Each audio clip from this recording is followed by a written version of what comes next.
This is a microphone. And whenever you see a professional singer singing live, you'll see them using one of these. But ironically, a microphone could actually be holding you back from understanding your own singing. I'm going to tell you how in this video.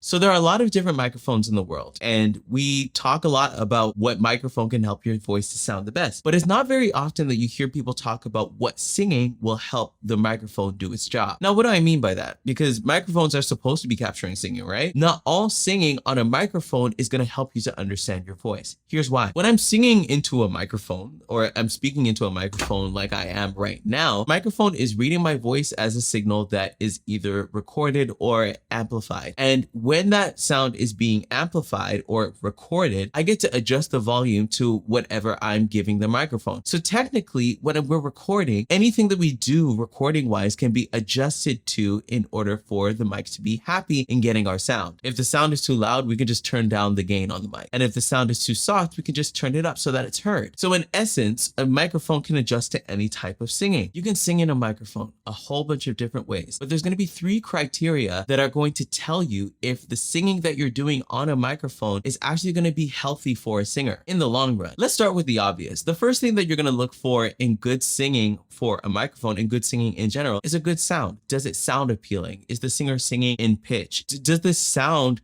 actually captivate the audience that you're singing to? The second is going to be sustainability. Can the singer create this sound over multiple performances without actually hurting themselves? And number 3, is it functional? Can the singer actually create the sound in whatever space that they were singing without a microphone? And more specifically, can this singer project this sound healthily? So what I've done is I've actually sung my own song, Counterfeits and Magic, on 2 different microphones. I sang on the Shure SM58 and also the NT1A that is above me, that is my room mic. So what I'm doing is basically I'm singing on this microphone at a few different mic volumes that were adjusted to the singing volume that I was creating, but we're also listening with the room mic to actually hear how the sound actually sounds in a regular room. And this is really going to measure our functionality.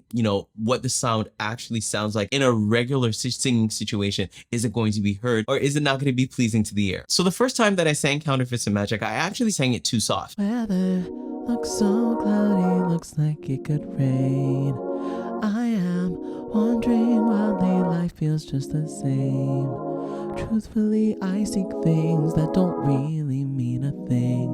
The colors that I reach for end up black and white and gray. I tried to make it a little bit pretty, make the tone sound as appealing as I could, but there was a lot of breath that was accompanying the tone. Weather looks so cloudy, looks like it could rain. If we're thinking sustainability, if I were singing this over a longer period of time, I probably would have tired out by the end, or would have desperately needed water a lot of the time because of the extra air that is blowing through my folds. So if I were to use that sound to say record or to perform, it actually would be a sound that is, in terms of sustainability, working against my own vocal health. You guys would probably be the best judge of what the sound actually sounds like. Counterfeits and magic, don't bring sunshine in the dark. And I was probably playing it up a little bit, but it may have been a little bit of a cute tone, but in terms of how it sounded in the room, Counterfeits and magic, don't bring sunshine in the dark. the sound is actually far quieter than the mic made me sound. Now, the second time I sang Counterfeits and Magic, and this is going to be really cool because it's kind of like Goldilocks and the 3 Bears. That story is actually a little bit twisted if you think about it, because Goldilocks was technically barging into the bear's home. But anyway, the second time I sang Counterfeits and Magic, I sang it too loud. Weather looks so cloudy, looks like it could rain. Now, when people sing too loud, they don't necessarily sound all loud and brawling the way that I did. In fact, there are times I went flat. Truthfully, I seek things that don't really mean a thing. And just in general, it was just a brawling sound. Even the way that I was trying to project the lower parts of my range, it just wasn't sustainable. I could feel myself straining as I was trying to push my voice further than it was supposed to go. And of course, the room mic started to even peak. Counterfeits and magic, don't bring sunshine in the dark. Yeah, definitely not the optimal sound. And of course, in terms of sustainability, I probably wouldn't even make it through few shows if I was singing like that for an hour and a half.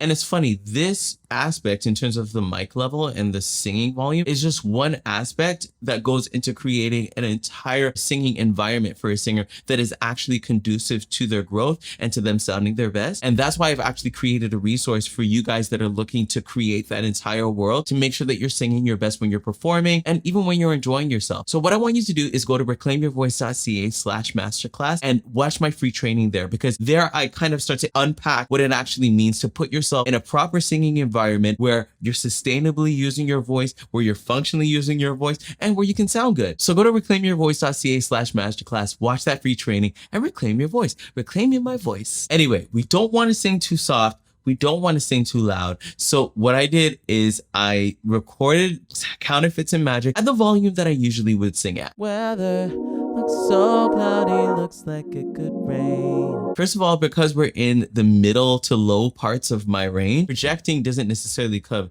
natural to that part of my voice. And especially when I'm on a microphone, if I'm really thinking of using the microphone well, I'm going to allow the mic to bring out the parts of my voice that are going to be a little bit quieter while also keeping a consistent, cute tone.